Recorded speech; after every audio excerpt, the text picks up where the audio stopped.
The moment the screen lit up, Jared knew he'd made a mistake. He shouldn't have looked at Maya's phone. As a software engineer, his respect for privacy was practically a religion, but tonight, after clocking out at 1 a.m. and coming home to cold takeout on the dining table, the realization that she'd forgotten his birthday for the third year in a row made the glowing screen feel like the apple in Eden, tempting him toward the fall. Dr. Silas saw the test results. "Let's talk in my office tomorrow. Don't worry, I'll be there for you." Jared's finger hovered over the screen, his heart pounding like a drum solo. Above that 1:17 a.m. message were a dozen other unread notifications. His professional ethics warred with a primal urge to know and lost decisively to that single, glaring name, Dr. Silas. He unlocked the phone with Maya's birthday, her password for everything, including her bank app. He'd once teased her about her security hygiene, and she'd shot back with a grin. "That's what I have you for." He opened WhatsApp. Pinned to the top, besides his own chat, was a contact saved as Dr. Silas. The most recent image was a lab report from a local clinic dated today. Jared frowned. Maya had told him she was out shopping with her best friend, Alara. As he scrolled up, his hand began to tremble. "Dr. Silas, remember to take your meds. It hurts me to see you looking so worn out." "Maya, it's so good to have you looking out for me. Better than my Livian tech support, who can't even remember when I get my period." "Dr. Silas, I rearranged my whole schedule for your follow-up next week. I just wanted to see you." "Maya Red Heart, you're the best." A wave of dizziness washed over Jared. He put the phone down, his gaze landing on a gift bag by the table, pale pink wrapping stamped with the logo of Maya's favorite designer. Inside was a delicate necklace, the pendant a single polished E. Not J for Jared. E for Alara. Jared let out a bitter laugh. Maya had remembered her best friend's birthday and bought her an expensive gift, but had completely forgotten his. The irony was corrosive. He'd been working killer hours to ship a final build so he could take the long weekend off to spend with her. He took a deep breath, grabbed his laptop, and connected it to Maya's phone. For a senior engineer, recovering deleted chat logs was child's play. 30 minutes later, Jared sat in the darkened living room, his pale face illuminated by the screen. The restored conversations were a dull knife, twisting slowly and methodically in his heart. In a chat window with Alara, the words lay bare. "Alara, Dr. Silas is back in town. Did you know?" "Maya, I'm still not over him." "Alara, what about Jared? You guys have been together 3 years." "Maya, Jared's great, but you know he was a placeholder. Now the real thing is back." "Alara, so when are you breaking up with him?" "Maya, I'll wait. He's useful right now, fixes my laptop, pays half the rent, drives me around like a glorified house sitter." Jared snapped the laptop shut, his fingers trembling uncontrollably. He walked into the bedroom, the moonlight illuminating Maya's sleeping form. She was curled on her side of the bed, looking as innocent as a kitten. For 3 years, he'd slept carefully on the outer edge, terrified of crowding her. He finally understood. No matter how hard he tried, he could never squeeze his way into her heart. Back in the living room, Jared opened his banking app and dissolved their joint account. He logged into Zillow and canceled the automatic renewal on their lease. He purged every photo of them from their shared iCloud and emptied the collaborative notes app of every reminder he'd ever set for her, her allergies, her favorite coffee order, the number for her hair salon. Finally, he opened his work email and typed his resignation. The office was too close to hers. He couldn't stay. After it was all done, Jared stood by the window, watching the first hint of dawn streak the eastern sky. He thought of the diamond ring he'd bought 3 months ago, tucked away in his desk drawer, intended for a birthday proposal. Now, the ring, along with a shattered heart, had lost its purpose. He left a note on the entryway table. "I'm gone. Don't look for me. You'll forget me as easily as you forgot today." Jared picked up the suitcase he'd packed weeks ago. He'd been ready to leave for a while. He just hadn't found the courage until now, and quietly closed the door behind him. Maya pushed the door open at 2:10 a.m., humming a tune. "Jared, I'm home," she called out habitually, tossing Alara's birthday gift, the box with the E-necklace, onto the sofa. The only reply was the low hum of the refrigerator in a pitch-black living room. "Working late again," she mumbled, flicking the light switch. As the room flooded with light, she blinked, a strange feeling prickling at her that something was wrong. Her eyes swept across the living room and froze. The black Xbox controller was gone from the TV console, the one Jared used every night to unwind. Her heart began to hammer as she rushed to the bookshelf.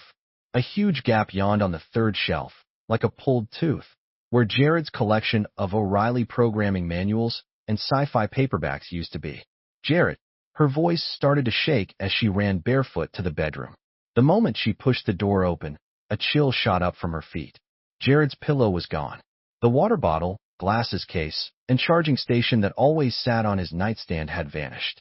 The closet door was ajar. She yanked it open. His half was completely empty.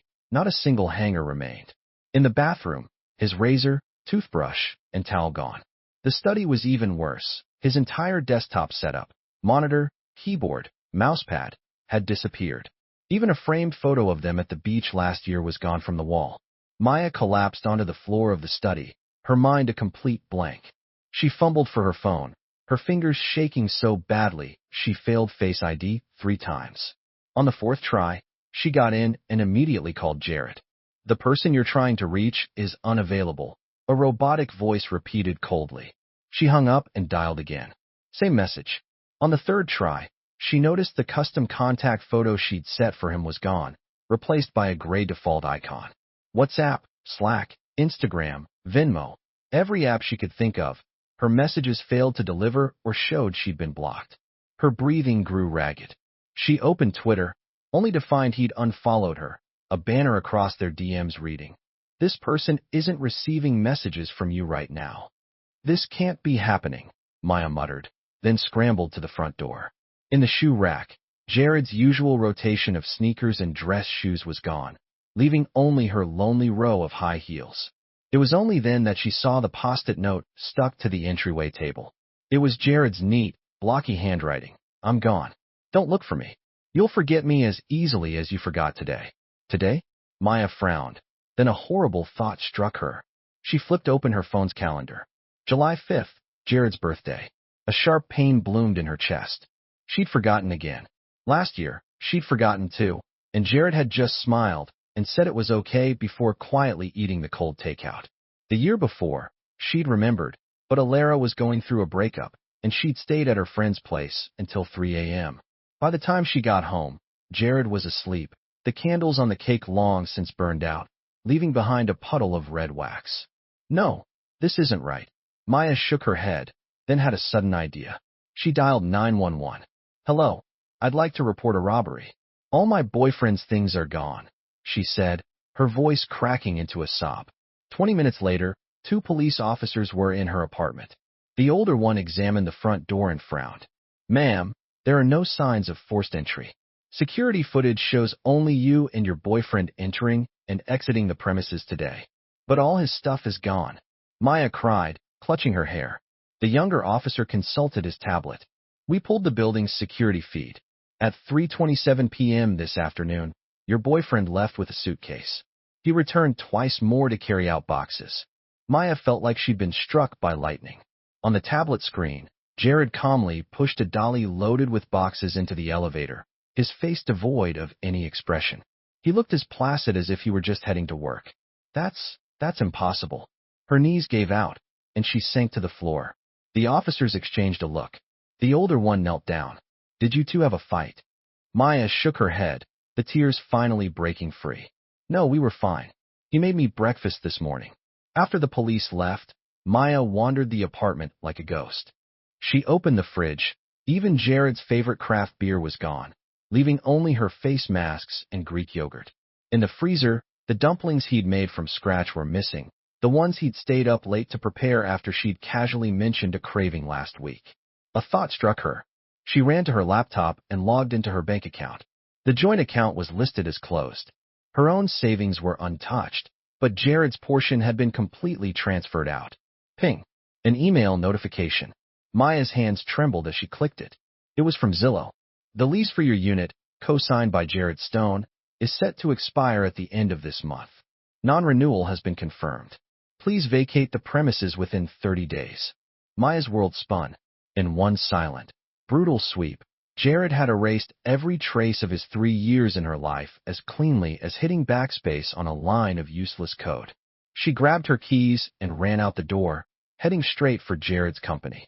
The downtown office tower was empty at 4 a.m., and a security guard told her the tech firm's employees had left hours ago.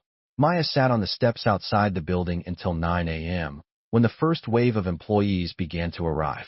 Jared Stone? He resigned yesterday. The receptionist told her, her words sending a chill through Maya's body. He turned in his key card, cleared out his desk, didn't even stay for his exit interview. Did he say where he was going? Maya asked, her voice raspy. The receptionist shook her head, her eyes full of pity. No, but he did leave a box with HR, said it was personal effects. Do you want to see it? The box contained a few books and a single picture frame. Maya picked it up. It was a selfie from their first date, the one Jared always kept on his desk. On the back, a post-it note was stuck to the frame. Please destroy. Thank you. Maya's tears splattered onto the note, blurring the ink. She suddenly remembered someone, Marcus, Jared's best friend and their old college classmate. When he answered, Maya was practically sobbing. Marcus, Jared's gone. Please, you have to tell me where he is. The line was silent for a few seconds before Marcus's voice, cold as steel, cut through the phone. He doesn't want to see you. Why? What happened? We were fine. Maya screamed hysterically. Fine. Marcus let out a cold, sharp laugh. Maya, look in the mirror and ask yourself, in the last 3 years, when did you ever put him first? When he had a 102-degree fever, did you take him to the hospital? No. When his mom died, did you even go to the funeral? No, because Alara wanted to go shopping. Maya felt the blood drain from her face. I didn't know. You don't know anything. Marcus cut her off, because you never bothered to see him. He's had enough. Respect his decision. The line went dead. Maya stood on the bustling street, feeling a loneliness so profound it stole her breath. Meanwhile, in a business hotel across town, Jared sat on the bed, organizing files on his laptop. A folder on his desktop was labeled Exit Plan, filled with neatly categorized screenshots and audio recordings. He clicked on an audio file. Maya's tipsy voice filled the room. Alara, I'll tell you a secret. I've never really been in love with Jared. I've only ever had a thing for Dr. Silas. He's just a placeholder for when he's not around. Jared closed the file, his face a mask of indifference. He opened his photo gallery, filled with candid shots he'd taken of Maya, sleeping, eating, watching TV, even angry. Each photo was time-stamped with the date and context. He selected all, deleted them, and emptied the trash. His phone vibrated, a text from Marcus. She called me. Said what you told me to. Jared replied with a simple thanks, then opened a browser and started searching for the next flight to Austin. An old classmate had a startup there and had been trying to poach him for months. Outside, the first rays of sun broke through the clouds. Jared stood at the window, looking out over the city he'd lived in for a decade. He knew that somewhere, in some apartment, Maya was probably looking for him frantically, but this time, he wasn't turning back. For 3 years, he had been the quiet background of her life, waiting for the occasional glance in his direction. Now, he was exiting the stage entirely, leaving her to see what the spotlight felt like when it was empty. Jared turned off his phone, drew the curtains, and let the darkness swallow him. Just before he drifted off, he remembered a chat he'd accidentally seen between Maya and Alara last week. He actually asked me what style of ring I liked, LOL. With his salary, what's he gonna buy? A Cracker Jack prize? He had been planning to use his entire savings to buy her that 1.5-carat diamond. Now the ring sat in its box in his desk drawer, destined, like his broken heart, to never see the light of day again. Maya's finger hovered, trembling, over the keyboard. This was her 5th attempt to log into Jared's company intranet. The first 4 had failed, password incorrect. This time, she typed in the name of the restaurant from their first date, Azure 0923. Login successful. Oh my God, Maya bit her lip, her heart racing. Even his work password was about her, and she couldn't even remember his birthday. A spreadsheet showed the handover notes from Jared's departure. Her eyes locked on a name, Katerina Vargas, Director of Engineering, Jared's direct supervisor. She scribbled down the phone number and dialed immediately. Hello, Director Vargas, my name is Maya Miller. I'm Jared Stone's. She hesitated. Girlfriend, I need to know where he is. There was a pause on the other end. Ms. Miller, Katerina's voice was calm and professional. Company policy prevents me from disclosing the whereabouts of former employees. However, another pause. If you were to go to the Starbucks in the tech park right now, you might just run into him. He has a meeting there today. Maya almost knocked over her chair. Thank you. Thank you so much. She grabbed her purse and bolted, forgetting to even hang up the phone. 20 minutes later, Maya stood panting outside the Starbucks, peering through the glass. She saw him instantly. He was wearing the navy blue button-down she'd given him for his birthday last year, talking to a man in a suit. Jared's expression was focused and calm, not at all the heartbroken mess she'd imagined. A sharp pain lanced through her chest.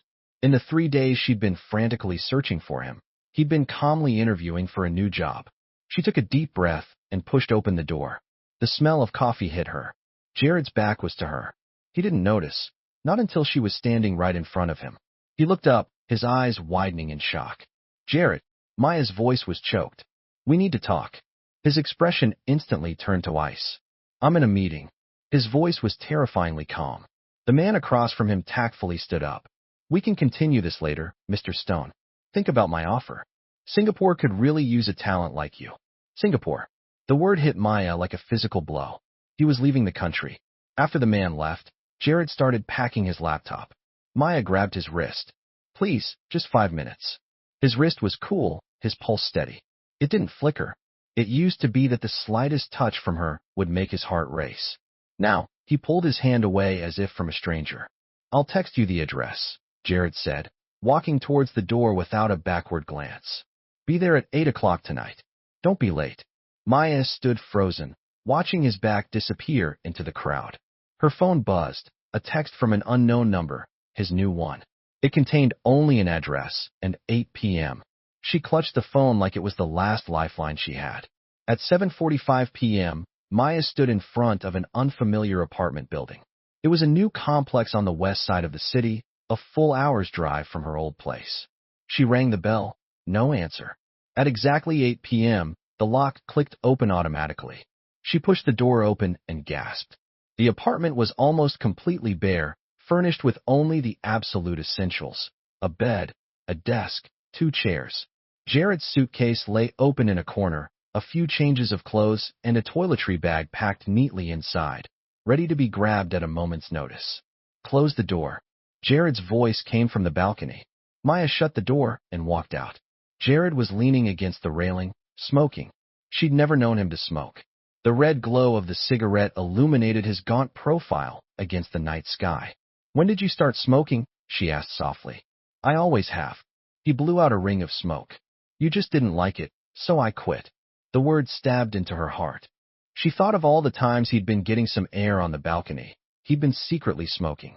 She'd never noticed, just as she'd never really known him. Jared, what is happening? Her voice trembled. Why did you just leave? I thought we were fine. Jared let out a cold laugh, stubbing out the cigarette and walking back inside. He flipped open his laptop. The moment the screen lit up, Maya saw her own WhatsApp interface. What is your chat history? Jared said, his voice terrifyingly serene. All of it, including the messages you deleted. The color drained from Maya's face. On the screen was her conversation with Alara. The latest message was from 3 days ago. I think Jared found out about me and Dr. Silas. I'm freaking out, yo. How'd you get this? Her legs felt weak. She could barely stand. I'm a programmer, remember? His voice held a sarcastic edge she'd never heard before. Recovering deleted data is like breathing to me. He clicked open a folder neatly organized with screenshots and audio files. Maya saw countless conversations she thought were long gone. Her and Alara laughing about how cheap his gifts were, her complaining to her friend that he wasn't romantic, the countless times she'd bailed on him for a call from Alara. The most damning was a subfolder named Ring. Jared opened it, and the screen displayed her chat with Alara about the proposal. Alara, Jared asked what kind of ring you like. Don't tell me he's going to propose. LMAO. Maya with his salary? My friend's husband got her a 3-carat Tiffany. He'd be lucky to afford silver. Alara. So are you going to say yes? Maya, I'll just string him along for a bit. He pays half the rent, so I'll wait until Dr. Silas is back for good. A knot of pain tightened in Maya's stomach. She remembered that conversation. It was a joke she made with Alara last month after Jared had asked her about ring styles. She never imagined he would see it. It's not like that, she stammered. I was just joking with Alara. Jared opened another file without a word. It was a bank statement screenshot showing a balance of $85,000 in his savings account, dated the day before their chat. It took me 3 years to save that, Jared said, his voice barely a whisper. I was going to buy that 1.5-carat diamond you liked, then use the rest for a down payment on a house in a good school district. He paused. Looks like I saved myself the trouble. Tears streamed down Maya's face. $85,000. He had that much saved. This was the man who wouldn't even buy himself a $6 latte, yet he was willing to spend everything on her. Jared, I was wrong. She felt her knees buckle, grabbing his pants leg. None of that was real. I was just showing off for Alara. Jared gently pulled away and clicked on an audio file. Maya's drunken voice filled the room. The truth is I've never really been in love with Jared. I've only ever had a thing for Dr. Silas. He's just a placeholder for when he's not around. The recording ended. The room was deathly silent. Maya sat paralyzed on the floor, shaking. That was from Alara's birthday party 3 months ago. She'd been blackout drunk. She didn't even remember saying those things. That's not true, she whispered. Should I play more? Jared's voice was ice. Your chats with Dr. Silas, the proof of every time you lied about working late to go see him, the complete timeline of you using me as an ATM and a backup plan. The name hit her like a physical blow. Dr. Silas. When had she ever? Suddenly she remembered. She looked up, frantic. Wait, Dr. Silas is just my therapist. We were talking about my depression treatment. Jared let out a cold laugh and opened another chat log. It was between her and Dr. Silas. Dr. Silas, I've booked the restaurant for tonight at 8 o'clock, the usual spot. Maya, okay. Miss you. Maya's mind went blank. It wasn't what it looked like. We were trying exposure therapy, she explained, her words tumbling out. The usual spot is the coffee shop next to his clinic. Jared closed the laptop. It doesn't matter anymore, he said, standing up. Dr. Silas, Alara, whatever. None of it matters. The only fact is that you never loved me, and I was stupid enough to love you for 3 years. He walked to the door and held it open. Please, leave. A dam of anger suddenly burst inside Maya. She leaped to her feet, rushing at him. How dare you do this to me? Hacking my private chats, spying on my every move, then running away like a coward. Who are you to judge my feelings? Jared just watched her hysterical outburst, his eyes terrifyingly calm.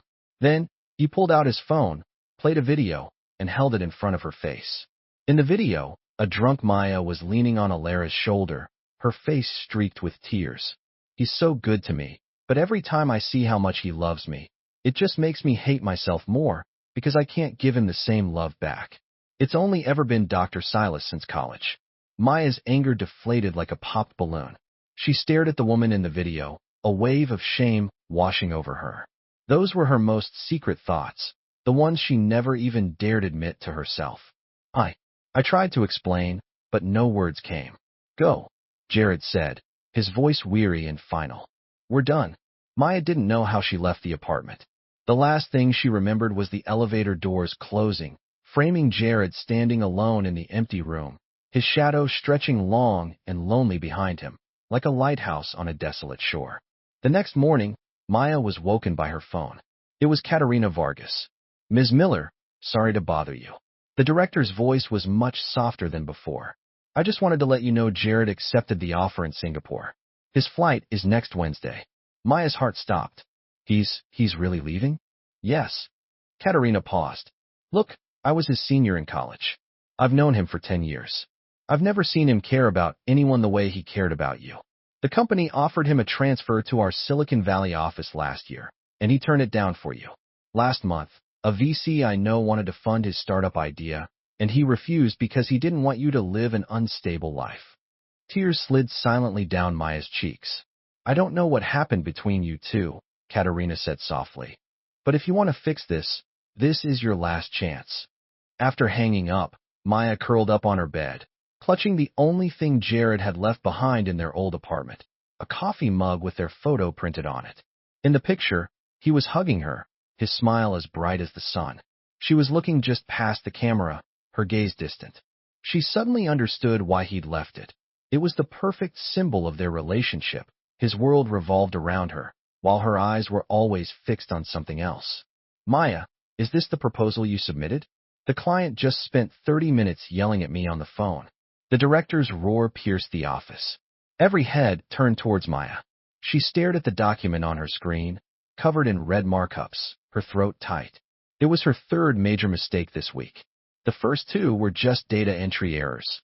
This was a fundamental strategic flaw in an entire campaign. I'm sorry, I'll fix it right away. Maya's voice was a whisper. Right away?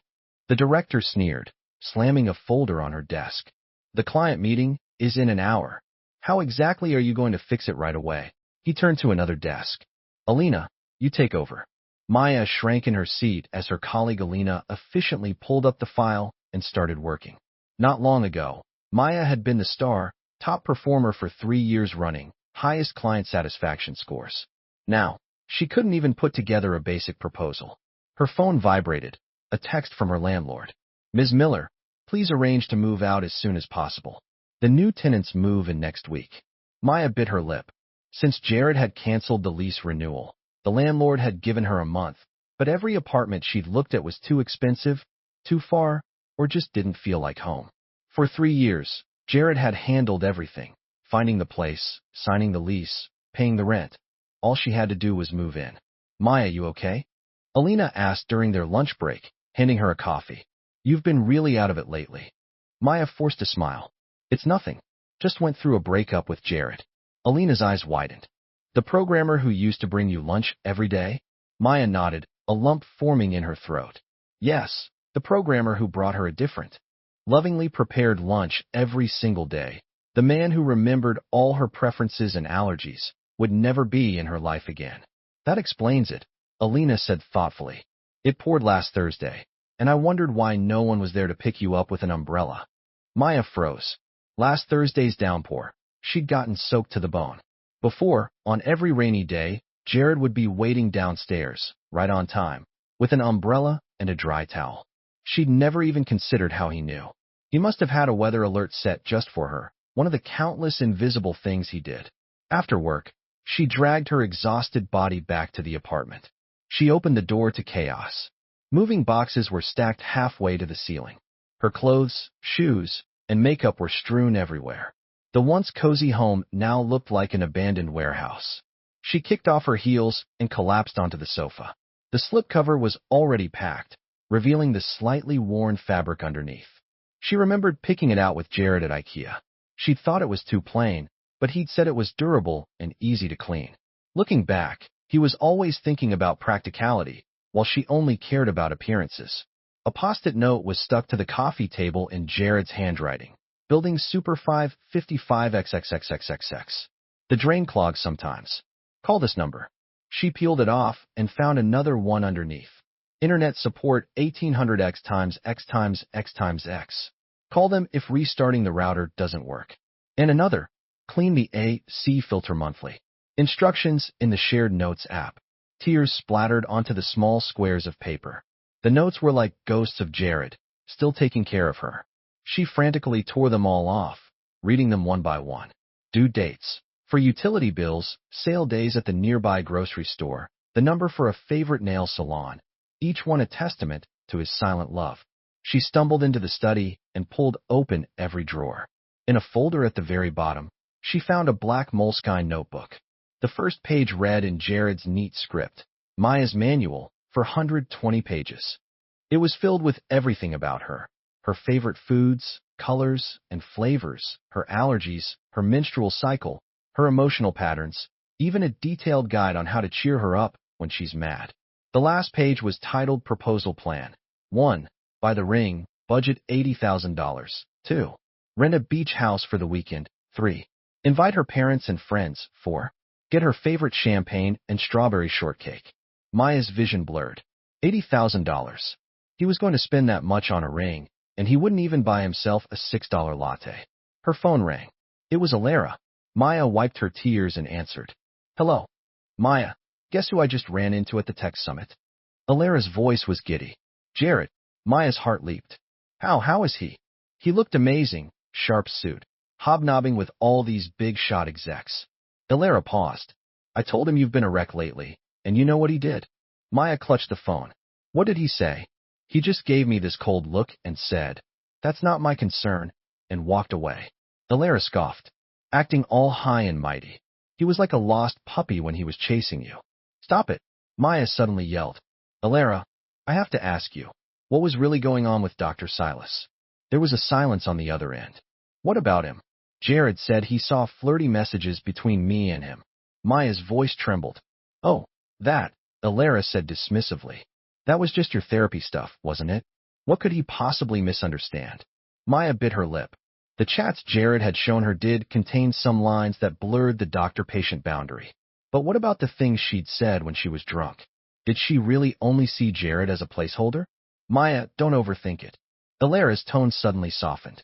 Come out for a drink tonight. I invited Dr. Silas. He said he really misses you. A shiver went down Maya's spine. No, I'm not going. A thought suddenly struck her. Wait, how did you invite Dr. Silas? Do you two know each other? Ah, you introduced us, remember? Alara stammered. Anyway, I gotta go. Talk to you later. The line went dead, leaving Maya in a silent room with her chaotic thoughts.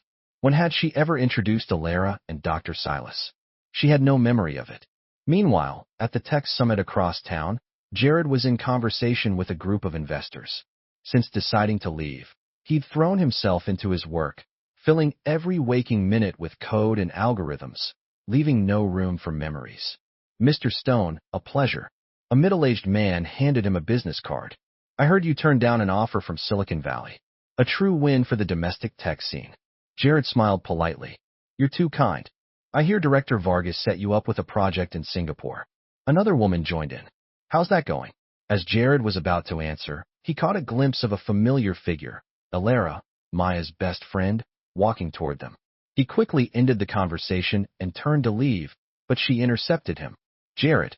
Alara was wearing a tight dress, her makeup flawless. Long time no see. Jared gave a curt nod.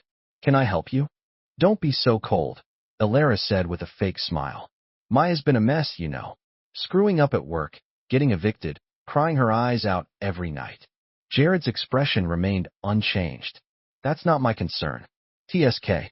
So heartless. Alara shook her head. She spent 3 years in your bed. Even if there's no credit, there's at least effort, right? Jared's eyes turned to ice. Please, have some self-respect. If there's nothing else, you'll have to excuse me. He turned to go, but Alara suddenly lowered her voice. Does she know you hacked her phone? That's illegal, you know. Jared stopped and slowly turned back. She knows. He took a step closer. And she knows about you and Dr. Silas. The color drained from Alara's face. What? Don't play dumb. Jared's voice was as sharp as a scalpel. You introduced Dr. Silas to Maya to break us up because you knew Maya had a crush on him in college. Alara's lips began to tremble. You're insane. I have the chat logs, Jared said, pulling out his phone. Yours and his, yours and hers, even, he gave a cold smile, yours and her ex-boyfriend's. Should I play them for you? Alara stumbled backward, twisting her ankle in her high heel. You're sick. Jared put his phone away. I'm just a programmer. Data recovery is my job. He gave her one last look before walking away. Tell Maya to stop looking for me. You two are perfect for each other. Be happy. Leaving the convention center, Jared stood on the curb waiting for a car. The night wind swept his hair back, revealing the exhaustion in his eyes. He hadn't had a full night's sleep in weeks. Every time he closed his eyes, he saw Maya's face, smiling, angry, pouting, and at last, in a hysterical breakdown. His phone vibrated, a text from Marcus. She came to see me, crying a lot. Wants to see you. Jared sighed and replied, Ignore her. I think she really regrets it. Marcus texted back. She didn't even know you were the one who got her dad into the cardiac unit. Jared's finger hovered over the screen. Last year, Maya's father had a sudden heart attack. He had been the one to pull strings all night to get him the best cardiologist in the city. Maya had been out of town on a business trip, and he'd stayed at the hospital for 3 days and nights until her father was stable. He never mentioned it, and Maya just assumed it was standard hospital procedure. It's over, he finally replied and turned off his phone. The Uber drove through the glittering streets, neon lights dancing across the window. Jared leaned back, remembering the first time he saw Maya. It was at a company holiday party. She was wearing a red dress, a flash of fire in his black and white world. He'd worked up the courage to ask for her number, and so began 3 years of one-sided devotion. Now that fire had finally consumed all his patience and love, leaving nothing but ashes. The next morning, Maya, with dark circles under her eyes, knocked on Marcus's door. Marcus, Jared's best friend and their old college classmate, answered in his pajamas, blocking the doorway with a scowl. "I told you he won't see you." "Please," Maya's voice was raspy. "Just tell me if he's okay." Marcus sighed and stepped aside. The apartment was a disaster zone of takeout containers and beer cans. Maya carefully cleared a space on the sofa and sat down. "He's flying to Singapore next week," Marcus said, pouring her a glass of water. "Katerina Vargas set him up with a project, double the salary, stock options." Maya clutched the glass. He's really going?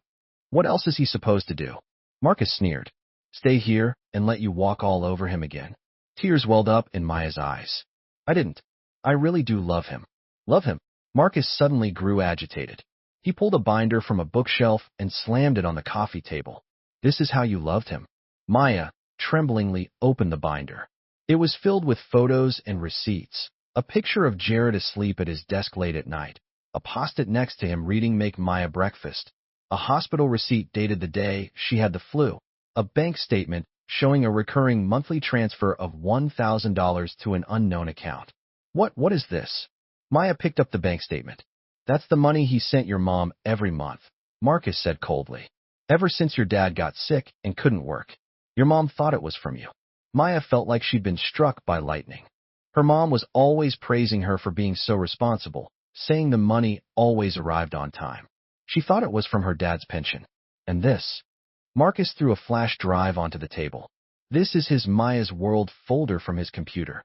Everything about you, from your food preferences to your emotional cycles, and even," he smirked, "a step-by-step guide on how to calm you down after one of your tantrums." Maya couldn't hold it in any longer. She broke down sobbing. She had always thought Jared was boring and unromantic, never realizing he had committed every detail of her life to memory, loving her in the most earnest, if clumsy, way possible. "Marcus, please," she wept. "Tell me how I can get him back." Marcus was silent for a long time before finally shaking his head. "It's too late, Maya. Some wounds can't be fixed with an apology." He pointed to the door. "Go and don't come back. He doesn't want to see you, and I can't help you." Maya stumbled to her feet and walked to the door. Just as she was about to leave, Marcus said, "By the way, he asked me to tell you. He refunded the security deposit to your Venmo. The password is your birthday." That was the last straw. Maya collapsed in the hallway outside Marcus's apartment, crying her heart out. Only now did she truly understand what she had lost.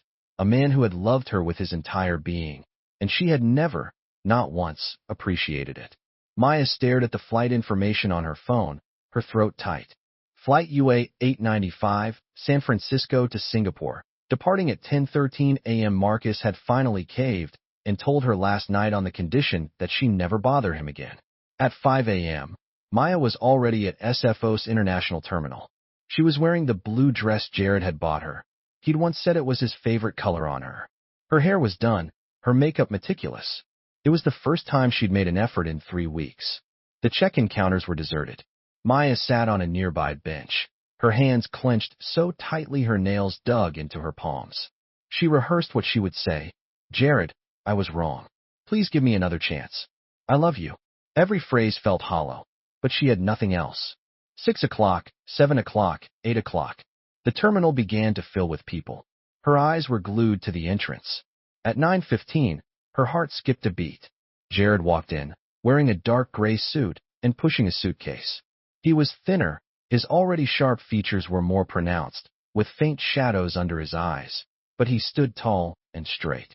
Maya shot to her feet, but her legs felt like lead. She opened her mouth, but no sound came out. Jared walked straight to the business class check-in and handed over his passport. Maya took a deep breath, forced herself to take one step, then another, and found herself standing a few feet behind him. "Jared," her voice was a wisp of air. Jared's back stiffened.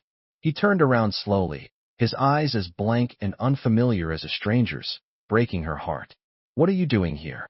His voice was terrifyingly calm. Tears instantly flooded Maya's eyes. I don't want you to go. She grabbed his sleeve. I know I was wrong. I really know. Please, just give me one more chance. Jared gently pulled his arm away. There's a line. Please don't hold things up. No. Maya's voice rose, drawing stares from people nearby. You can't just leave. 3 years, and you won't even give me a chance to explain? A flicker of something crossed Jared's eyes, then was gone. Explain what? How you use me as a backup. How you mock me behind my back. How you, his voice finally wavered. How you trampled my heart into the ground. Maya staggered back. It wasn't like that. None of it was true. I was just what? Jared scoffed. Trying to act cool for your friend? Just making a joke. He shook his head. Maya, you can't even be honest in your apology.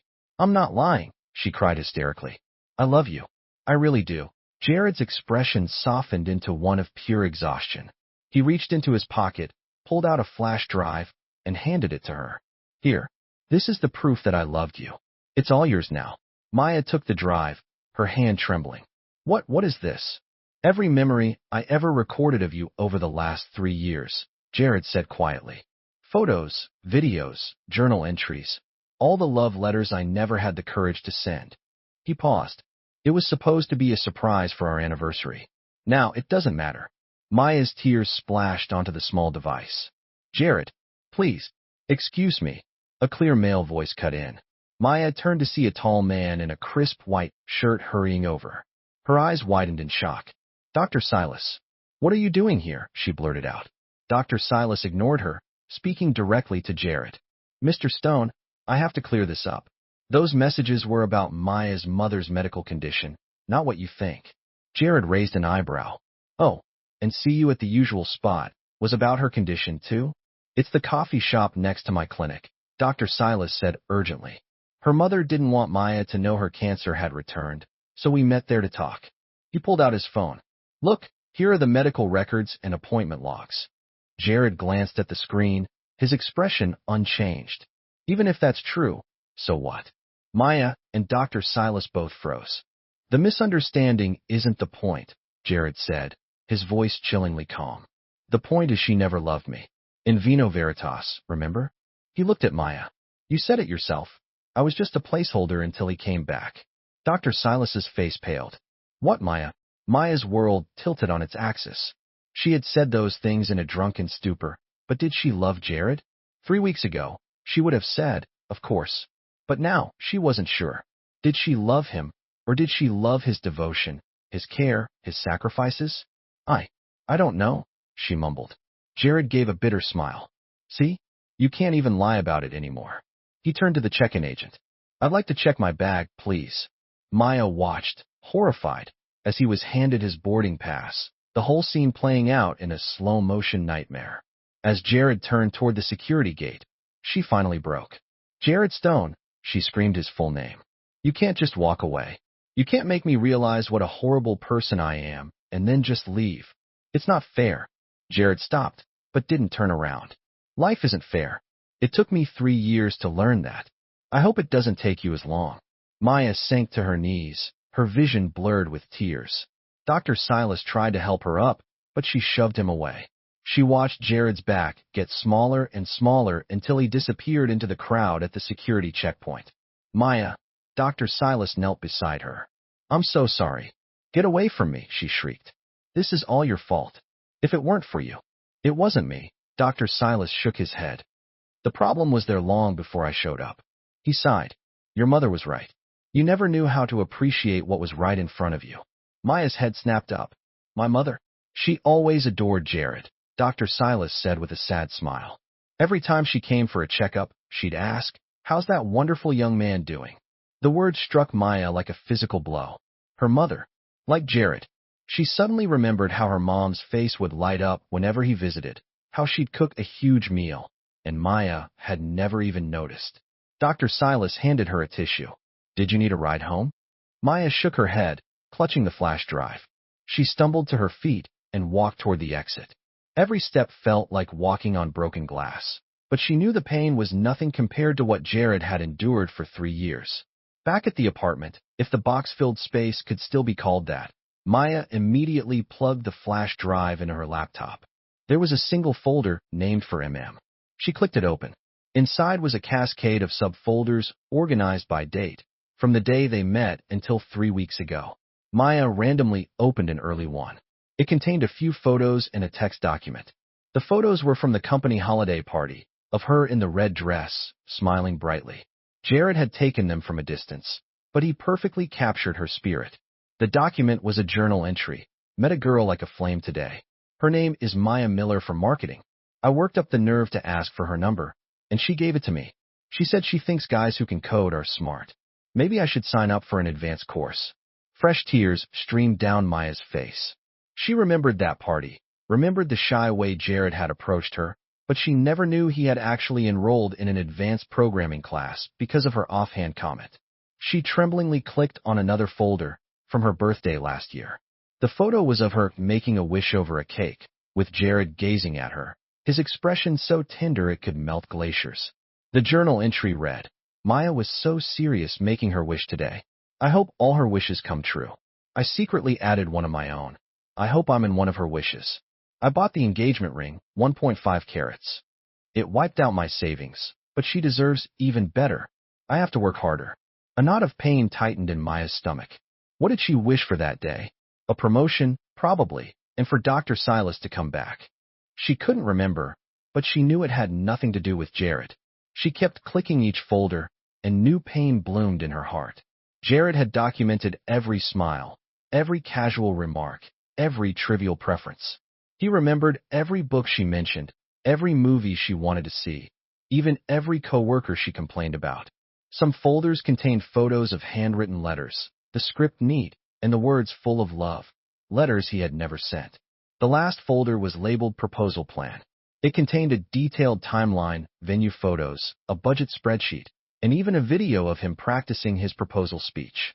In the video, a nervous Jared was sweating, but his eyes were full of hope. Maya, meeting you is the luckiest thing that ever happened to me, he said to the camera. No, that's too cheesy. Take two. Maya slammed the laptop shut, unable to bear any more. She curled up on the floor, sobbing uncontrollably. The content of the flash drive proved one thing. Jared had loved her more than life itself, and she had never truly seen him. Outside, a plane streaked across the sky. Maya looked up, imagining Jared in a window seat, finally flying toward a future without her.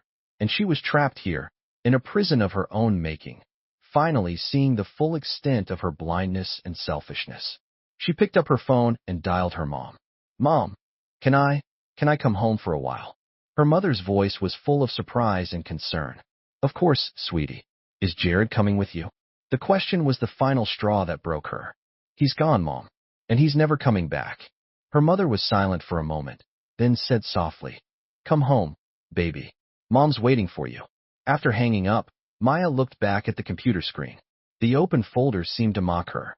She finally understood that some mistakes can't be fixed, and some wounds never heal. Jared's love had been a perfect, whole thing, and she had only learned to cherish it after she had shattered it completely. Outside, the sun was setting, painting the room in shades of blood red. Maya sat where the light met the shadow, half in brightness, half in darkness, just like her heart, half regretting the past, half terrified of the future. The rain in Singapore came down in a sudden, violent torrent. Jared stood at his apartment's floor-to-ceiling window, watching the drops trace paths down the glass, looking too much like Maya's tears at the airport. A year, 365 days. He thought he'd forget, but memory was like the rain, seeping in through every crack. His phone buzzed, a message from Katerina Vargas. Project is a huge success. Investors are thrilled. When are you coming back to the States? Jared set down his coffee. Next month, he typed, short, precise, devoid of emotion. Over the past year, he'd learned to communicate with the efficiency of code, leaving no room for ambiguity. Outside, the lights of Marina Bay Sands blurred in the downpour like a watercolor painting. He opened his laptop to refine the algorithm for a smart home system, his first major project in Singapore already attracting VC interest. A push notification popped up on screen. Viral. This programmer's heartbreaking HTML5 game about her lost love is making the whole internet cry. Jared's instinct was to close it, but his eyes caught the username, Maya Undertakes. Eventually, his finger froze over the mouse, his heart suddenly picking up its rhythm. It was Maya's old screen name, one he'd followed secretly but never interacted with. Logic told him to ignore it. His finger clicked the link. A minimalist web game loaded, titled Finding Jay. The game opened with a pixel art animation. A girl in a blue dress wandered through a maze searching for someone named Jay. Each completed level unlocked a memory fragment. Jared's hand trembled. The layout of the first maze was their first date restaurant. The background of the second was the company holiday party, the pixelated girl in a red dress eerily accurate. The third, he slammed the laptop shut, his breathing shallow. When did Maya learn to code? A game this advanced used CSS animations and JavaScript interactions far beyond beginner-level stuff. His phone buzzed again. This time it was Marcus. Dude, have you seen the game Maya made? The whole office is passing it around. Jared didn't reply. He went to the bathroom and splashed cold water on his face. The man in the mirror was gaunt, with dark circles under his eyes. He'd been working too much and sleeping too little. Back at his desk, he tried to force his mind back to his code, but the pixelated images wouldn't leave. How did she remember all this? The color of his shirt on their first date, the stupid jokes he'd made, his favorite brand of coffee. He stood up, frustrated, and decided to hit the gym. On his way out, his gaze fell on a locked drawer in his desk. Inside was the 1.5-carat diamond ring. He'd never had the courage to throw it out or to look at it again. Meanwhile, in a therapist's office in San Francisco, Maya was calmly recounting the changes of the past year. After the game went viral, a lot of companies reached out for digital storytelling projects, she said, smiling at her therapist. I quit my old job. A friend and I started a small creative studio. The therapist nodded. How's your sleep? Much better, Maya said, fiddling with her fingers. The first few months I needed sleeping pills. Now I still have some bad nights, but I can usually manage. Do you still dream about him? Maya's smile faltered for a second. Sometimes. The therapist jotted down a note. The game you made it with the programming skills he taught you? Yes, Maya's eyes softened. He only taught me the basics. I took night classes for the rest. It took 3 months, staying up until 3 a.m. every night. Her voice grew quiet. I wanted to tell him I'd changed, in a language he would understand. Do you think he's played it? Maya shook her head. Marcus thinks he probably saw it, but she gave a sad smile. Even if he did, so what? The damage is done. The therapist put down her pen. Maya, you made incredible progress this year. From a complete breakdown to living independently, starting a business, and expressing yourself so creatively. But let me ask you one thing. If Jared never comes back, can you accept that? Maya was silent. The afternoon sun filtered through the blinds, casting shifting patterns on her face. The hysterical girl from a year ago was gone, replaced by a woman with steady eyes and a quiet confidence. I can, she finally said. I'm not doing this to win him back. I'm doing it to be worthy of that love. He taught me what love was, and I didn't learn in time. Now I finally understand. The therapist smiled. That's growth. Leaving the office, Maya stood on the curb waiting for a lift. The San Francisco fog was rolling in. She opened her phone. The game's analytics showed another record day for traffic. The comments section was flooded. I'm sobbing. Mr. J, please come back. This is the most romantic thing I've ever seen. We need a sequel. This girl is a genius, writing a love letter in code. Maya scrolled through them without replying. She opened her DMs, reading through the messages, when her fingers stopped. A message from an anonymous account. There's a bug in the password hint for level 3. It should be Azure.0923, not Azure.0924. Her breath caught in her throat. That password. It was the location and date of their first date, the master password Jared used for everything. No one but him would know that detail. Even she had only found out by peeking at his computer once. Her fingers shook as she typed. Who is this? The message was marked as read, but no reply came. Her lift arrived. She got in, dazed, her heart pounding.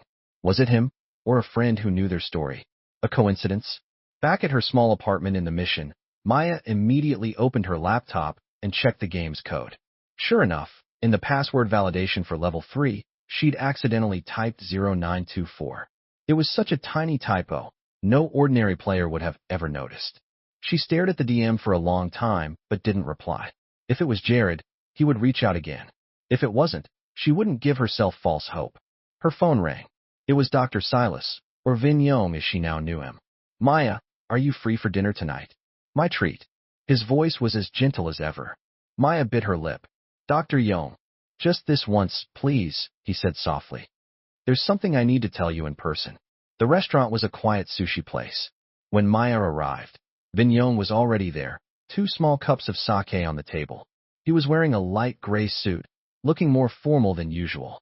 You look sharp tonight, Maya remarked as she sat down. He smiled and poured her a drink.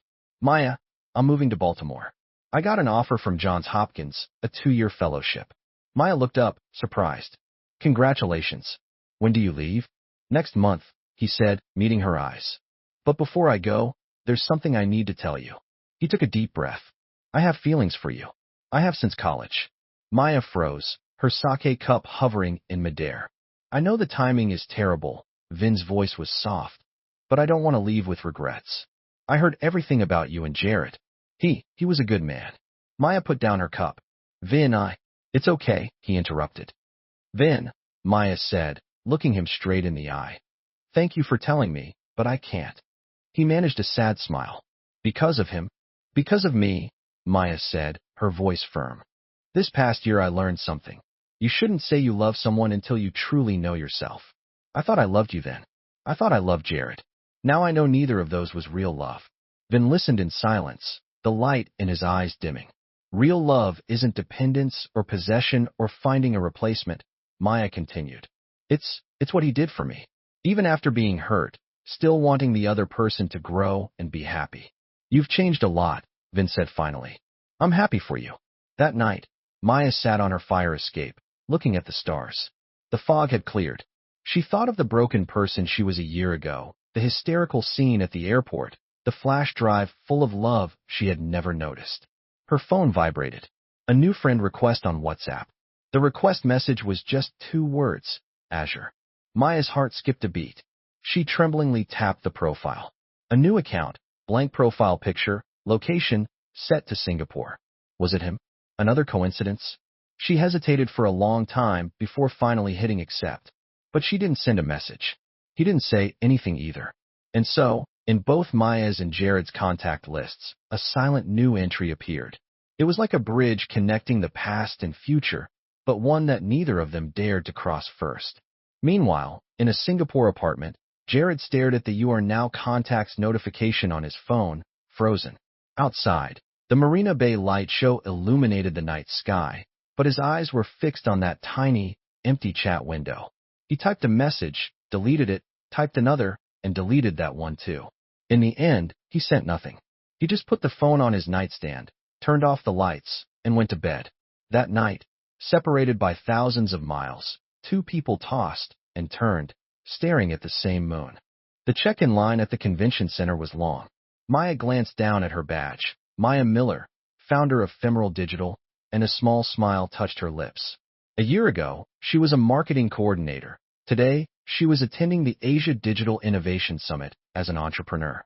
This way, please, a staffer directed her into the main hall. The room was buzzing. Maya took a glass of champagne from a passing waiter. She was wearing a tailored beige pantsuit, her hair cut to a chic, shoulder-length bob. On her wrist was the watch Jared had given her, the inside of the case engraved. To see him, Maya always. Ms. Miller, a man's voice said from behind her. I'm a big fan of your work. David Chun from Crossover Ventures. Loved Finding Jay. Maya turned and smiled. Thank you. That was more of a personal project. Have you considered commercial applications? We're looking to fund a strong digital narrative team. Maya listened intently, nodding as he spoke. She was used to this now. The girl who used to hide behind Jared, afraid to talk to strangers, was now confidently discussing business models and user engagement. Halfway through their conversation, a stir at the entrance caught her attention. Maya glanced over and froze. Jared. He was in a sharp, dark gray 3-piece suit, looking even more imposing than a year ago. His hair was cut shorter, accentuating the strong lines of his face. He was talking with a group of industry veterans, a polite, distant smile on his face, the kind that never reaches eyes. That's Jared Stone, David Chin said, following her gaze. CTO of a hot new Singaporean tech firm. Just expanded back to the States. I heard his smart home system won a major award in Europe. The champagne glass felt cold in Maya's hand. Is that right? That's impressive. Her voice was barely a whisper. As if sensing her stare, Jared looked up. His eyes cut through the crowd and met hers. For a moment, the noise of the room seemed to fade away.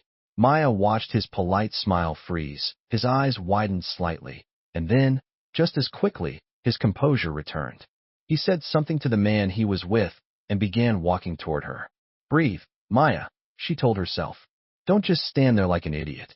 Long time no see, Jared said, stopping in front of her. His voice was a low, steady rumble. Maya forced a smile. You too. I hear you're doing great things in Singapore. She noticed the name on his badge, Anlin Corp, and her heart gave a little flutter. Anlin Corp, from the Azure Point, the restaurant where they had their first date. Your game was a big success, Jared said, his eyes meeting hers for a second before flicking away. I never would have pegged you for a creative director. Life is full of surprises, Maya said softly, her fingers tracing the edge of her watch. An awkward silence hung between them. David Chin cleared his throat. Well, I'll let you two catch up. I'm gonna go mingle. Left alone, Maya suddenly had no idea what to say. She'd imagined this moment 1,000 times, rehearsed opening lines, and now her mind was a complete blank. So I wanted to. They both started at the same time, then stopped. You first, Jared gestured. Maya took a breath. I brought something for you.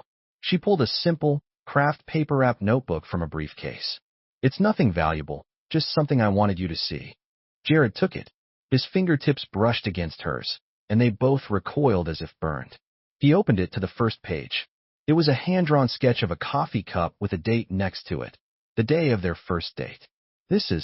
I've been learning to draw, Maya said, her voice unsteady, documenting some memories and reflections.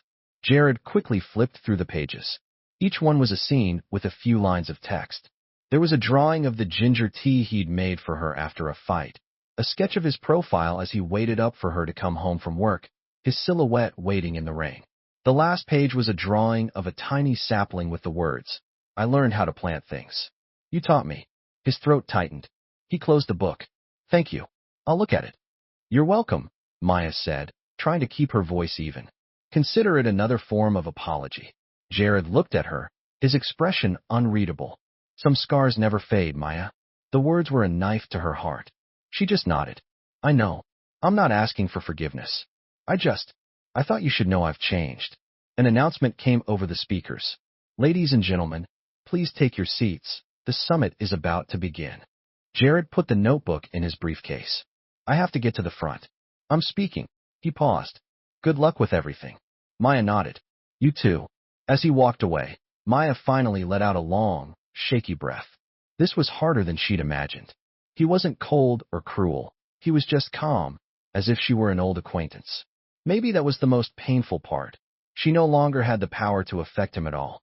During the keynote, Maya sat in the middle of the auditorium watching Jared on stage. He was presenting his smart home system, full of thoughtful, human-centric designs. One feature was an adaptive lighting system that adjusts based on the emotional state of the household members. The inspiration for this came from a personal experience, Jared said from the stage, his eyes sweeping the audience, landing on Maya for less than a second. Sometimes, the emotions of those closest to us are the hardest things to see. Maya gripped her pen. She knew that feature was born from 1,000 nights when she'd been upset, and he had silently adjusted the lights and brought her a warm drink. Maya summoned her courage and raised her hand. Mr. Stone, how does the system handle emotional misreads? For example, if a user is sad but pretending to be happy. Jared looked momentarily surprised, then recovered. We have a secondary validation protocol that cross-references with the user's historical behavior patterns. He paused. People can lie. Habits don't. Their eyes met across the room, and Maya felt a jolt. Was he talking about the system or about them? During the lunch break, Maya was in a restroom, reapplying her lipstick. The crying, hysterical girl of a year ago was gone. In her place was a woman with steady eyes and faint smile lines. Would Jared notice, or had he already deleted her from his life's memory bank? As she walked out, She was surprised to see Jared standing at the end of the hall, looking at his phone. The sunlight from a large window framed him in gold. She hesitated, wondering if she should turn back, when his phone slipped from his hand. She hurried over to pick it up. Your phone. She stopped mid-sentence. The screen was on, displaying a photo from last year's summit. A picture of the two of them taken before she knew he was going to leave. But what truly shocked her was his lock screen. It was the photo of them at the beach, both of them laughing, bathed in sunlight. Jared quickly took the phone and locked the screen, but it was too late. A strange silence fell between them. You still have those pictures? Maya said softly. It wasn't a question. Jared pocketed the phone. Never got around to changing it. He paused, then said abruptly, Your watch has stopped. Maya blinked and looked down at her wrist. It had. It was a mechanical watch, a birthday gift from him, that needed to be wound daily. I forgot to wind it. I used to do it for you, Jared said quietly, then turned and walked away. Maya stood rooted to the spot, watching him go. For a second, she had seen the old Jared, the man who remembered every single detail about her. And then, just as quickly, the wall was back up. After the afternoon sessions, Maya was at her studio's booth, talking to potential clients. She was so focused on explaining her proposal that she didn't notice Jared standing a short distance away, watching her. You're very impressive, Ms. Miller, a client said with a smile. So young and successful. Your boyfriend must be a great guy. Maya's smile faltered. I'm single at the moment. No way, the client said, surprised. A woman like you. My work is my partner, Maya joked, catching a glimpse of Jared turning and walking away out of the corner of her eye. That evening, there was a cocktail reception. Maya changed into a forest green dress and stood on the terrace for some air.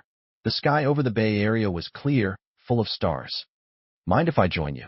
Jared's voice came from behind her. She turned to see him holding 2 glasses of champagne. Not at all. She took a glass. They stood side by side at the railing, a careful, respectable distance between them. Your presentation was excellent, Maya said. I didn't realize you'd moved back to the States. The market here has more potential, Jared said, taking a sip. How's your studio? It's going well. We just landed 2 big accounts. Maya spoke softly. I've learned a lot. How to cook, how to manage my finances, even how to fix a leaky pipe. She gave a self-deprecating smile. All the things you used to do. Jared didn't respond, just stared out at the city lights.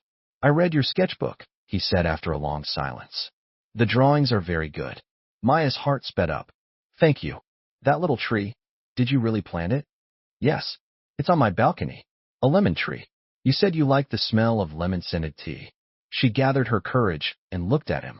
If you ever wanted to see it. Jared turned his head, their eyes meeting in the dim light. For a heart-stopping moment, Maya thought he was going to say yes. But in the end, he just gave a slight shake of his head. I don't think that's a good idea. Maya looked down, hiding her disappointment. Understand. Another silence. The evening breeze stirred Maya's hair, carrying the first chill of autumn. Are you cold? Jared asked, his voice holding a trace of that old, familiar concern. A little, she answered automatically, then caught herself. In the past, whenever she'd said that, he would have taken off his jacket for her. But he didn't. He just nodded. We should head back inside then. Maya followed him back into the reception, her heart aching. This was the distance between them now. Even a simple kind gesture was a luxury. Before the party ended, Maya went to the restroom. When she returned, she saw Jared standing by her chair, slipping something into her purse. She stopped, hiding behind a pillar, and waited for him to leave before going back to her seat. She opened her purse. Inside was her watch, repaired, the time set perfectly. Tucked under the band was a small note. The oil needs to be changed. Take it to this guy, Mr. Wong, XXXX. Tell him I sent you. Tears finally fell, splashing onto the familiar handwriting. He was still the same Jared, the one who remembered everything. He just wasn't hers anymore. As she was leaving the convention center, she saw Jared waiting for a car. She walked over. Thank you for fixing my watch. Jared nodded. It was nothing. Maya started to say something, but a black town car pulled up. My ride's here, Jared said, opening the door. Goodbye, Maya. Goodbye, Jared, she whispered, watching the door close, taking him away. After the car drove off, Maya noticed something on the ground, Jared's wallet. She picked it up, and a photo slipped out. It was a picture of her asleep, the morning sun on her face. On the back, in his handwriting, it said, "My sunrise." Maya stood frozen, her vision blurring. She pulled out her phone and dialed the number she hadn't called in a year. "Hello." Jared's voice on the other end. "You dropped your wallet," she said, her own voice shaking. "There's an important photo inside." A pause. "I'll have the driver turn around." 5 minutes later, the black car was back. Jared got out and walked toward her. In the darkness, his features were sharp, his eyes holding an emotion she couldn't decipher. "Here," she said, handing him the wallet. He took it, their fingers brushing again. This time, neither of them pulled away immediately. "Thank you," he said quietly, his eyes on her face. "You've changed a lot." Maya smiled. "So have you." They stood there.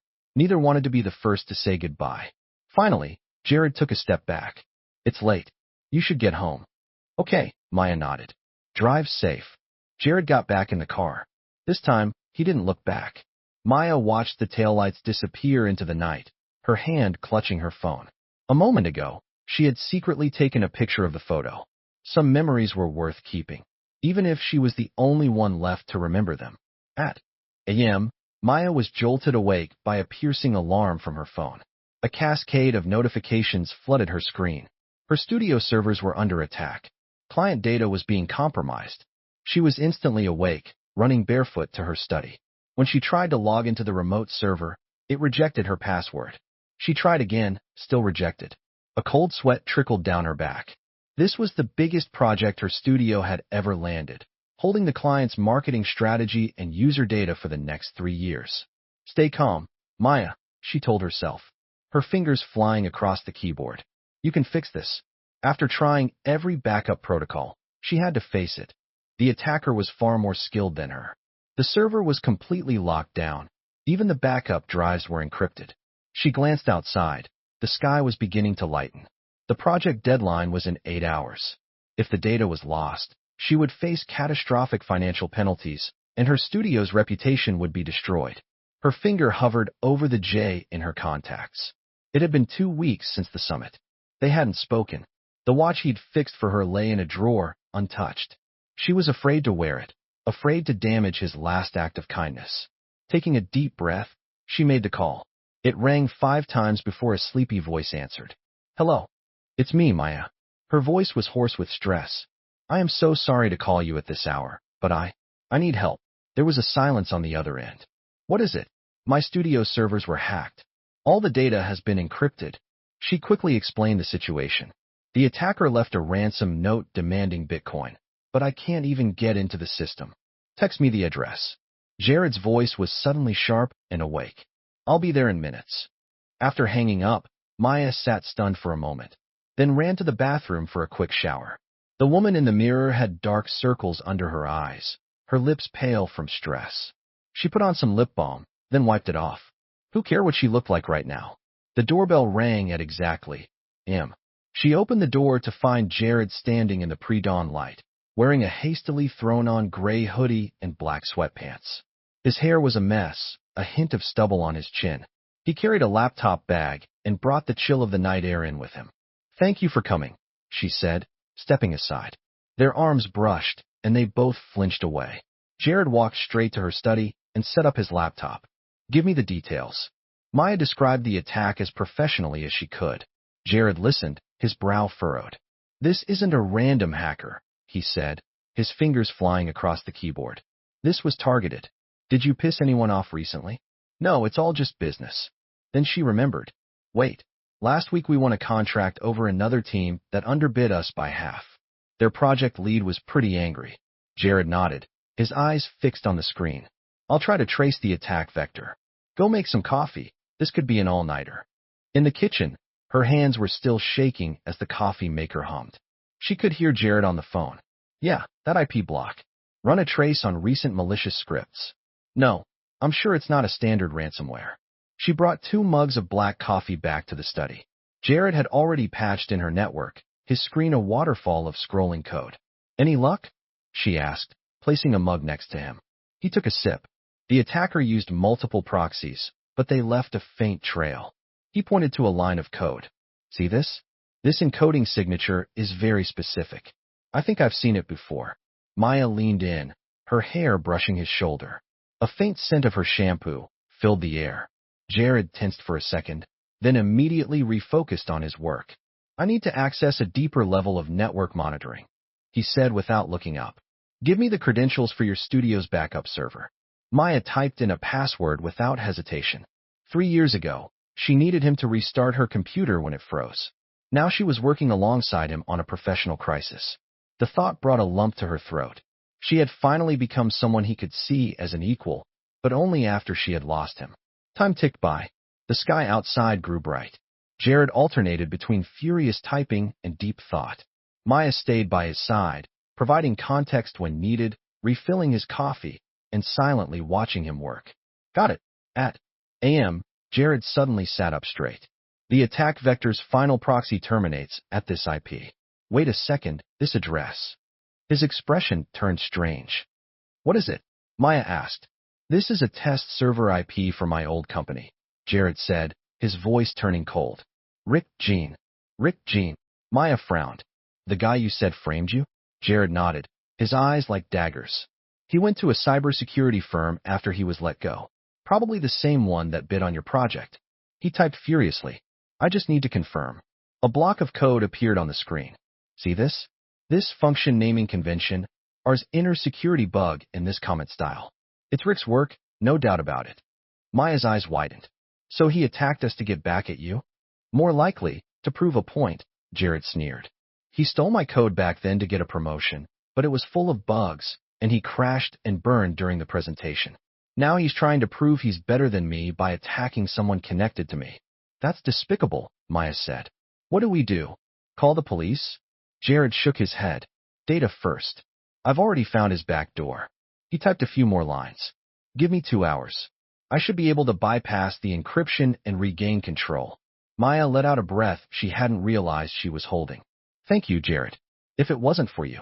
Focus on the problem. He cut her off, turning back to his work. By AM, as her employees started their day, the system was % restored. Maya held a remote meeting to delegate the final project delivery tasks, while Jared continued cleaning out hidden malware. Last vulnerability patched, he said at PM, closing his laptop. All data is restored. I've also added a new firewall and an intrusion detection system. You should be safe for a while. Maya's eyes welled up. I don't know how to thank you. Don't, Jared said, standing up and packing his bag. I'll handle Rick. What he did is a felony, and I have all the proof I need. Maya stood up too. At least stay for lunch. You've been up all night. Jared shook his head. I have a meeting. He paused. And you should have your team update all their passwords and enable two-factor authentication. I will, she said, walking him to the door. Jared. He turned, a question in his eyes. That whole thing with Rick framing you. Now that there's proof with our old company. She asked carefully. A humorless smile touched Jared's lips. It doesn't matter anymore. I'm past the point of needing their validation. The words pierced Maya's heart. He was right. They were both past needing validation from others. She was no longer the dependent girl, and he was no longer the man who would sacrifice everything for her. It was growth, but it had come at a terrible price. Goodbye, Maya, Jared said, turning to leave. Wait, she called out. Let me at least buy you dinner as a thank you. Jared stopped, but didn't turn around. Gratitude isn't love. There's no need. The soft click of the door closing echoed like a gunshot in the silent apartment. Maya slid to the floor, hugging her knees, letting the tears fall. He was right. Gratitude wasn't love. But her feelings for him were so much more than just gratitude, and now, even expressing that was a luxury she couldn't afford. In the elevator, Jared stared at the descending numbers, his fists clenched. Seeing Maya with her red-rimmed eyes, he had almost caved. But he couldn't go back. He couldn't let himself fall into that same thankless love again. His phone vibrated, a text from Katerina. Meetings postponed. Heard you saved the day for Maya. Jared scowled. Who told you? Marcus.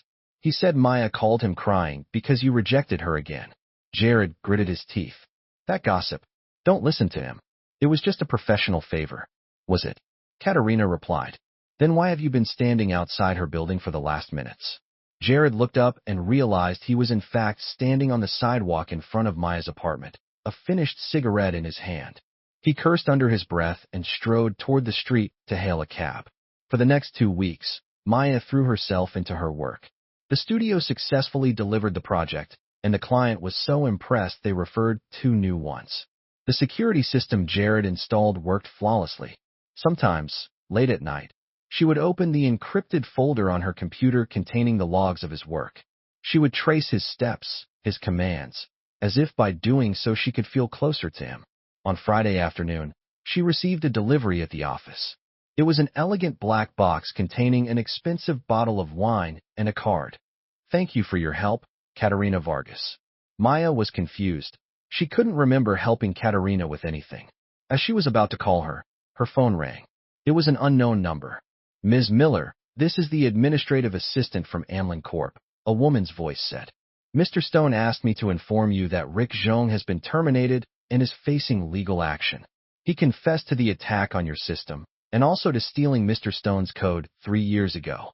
Maya clutched the phone. How is Jared?" "Mr. Stone is fine. He just received a special contribution award from the board of directors," the assistant said, clearly puzzled by the question.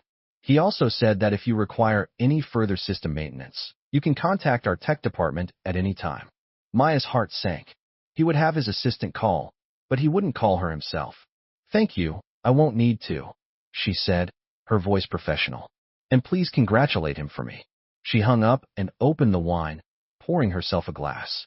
The rich liquid was smooth, with a bitter finish.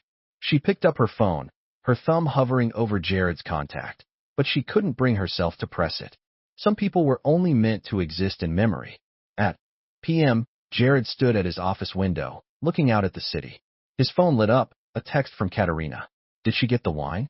"She got it," he replied. "Thanks. Why didn't you give it to her yourself?" Jared didn't answer. He didn't know how to explain that he was afraid to see her, afraid his resolve would crumble. That night at her apartment, watching her work, he had almost forgotten all the pain. She had changed, she was better, and that very fact was proof that his leaving had been the right thing to do. Sometimes the cruelest truth isn't that someone isn't good enough, but that they finally become good enough and it no longer has anything to do with you. His phone buzzed again. It was Marcus. "You know Maya is going to be in Austin next week for the Digital Creative Expo, right?" Jared frowned. "So, you just happen to have a business trip to Austin next week, don't you?" Marcus's meaning was crystal clear. Jared locked his phone and ignored him. But minutes later, he was on his laptop, looking up the schedule for the expo. Maya's studio was listed as an exhibitor, and she was a featured speaker. He stared at the screen, his thumb unconsciously rubbing the photo in his wallet. His mind told him to keep his distance, but a small voice in his heart asked if fate kept pushing them together. Would he have the courage to try again? Outside, a full moon hung in the sky, its cold light spilling across his desk, illuminating the black flash drive, the one containing all the memories of Maya he had never truly deleted, only encrypted and hidden away, just like his feelings for her. Jared stared into the cardboard box, his brow furrowed. The movers had packed up most of his life, leaving just this last box of personal items for him to sort through. Inside was a jumble: award certificates, project proposals, a few technical books, and a craft paper sketchbook, the one Maya had given him at the summit.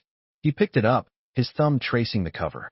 In the months since their reunion, he hadn't found the courage to open it again. He'd only flipped through it once, quickly. The drawings were too vivid, too painful. "Mr. Stone, where do you want these books?" a mover asked, breaking his concentration. "Just on the shelves," Jared said, stuffing the sketchbook into his briefcase. "I have to run to the office. Just follow the checklist for the rest." Outside, the early summer sun was bright. Jared hailed a cab and gave his office address.